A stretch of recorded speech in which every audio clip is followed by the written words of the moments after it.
চৰকাৰ গঠন কৰিব পাৰে অত্যন্ত মোদী জেনেৰে বাবে সম্ভৱ হৈছে। উপস্থিত থকা আমাৰ সকলোৰে শ্ৰদ্ধা আৰু মৰমৰ অসমৰ মাননীয় জনপ্ৰিয় মুখ্যমন্ত্ৰী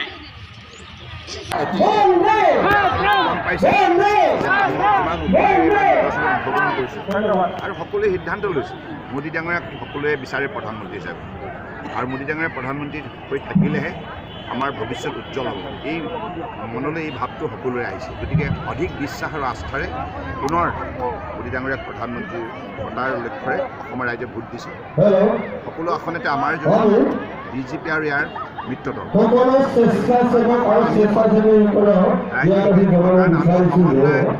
ৰাজনীতি কৰোঁ নহয়, আমাৰ ৰাজনীতি সংঘাত নহয়। কংগ্ৰেছ আৰু ধৰ্মৰ নামত গোটেই সমাজখন ভাঙি চিঙি চুৰমাৰ কৰিব বিচাৰিছে, কিন্তু ইয়াক বাধা দিয়াৰ দায়িত্ব আমি সকলোৱে মিলি লৈছোঁ।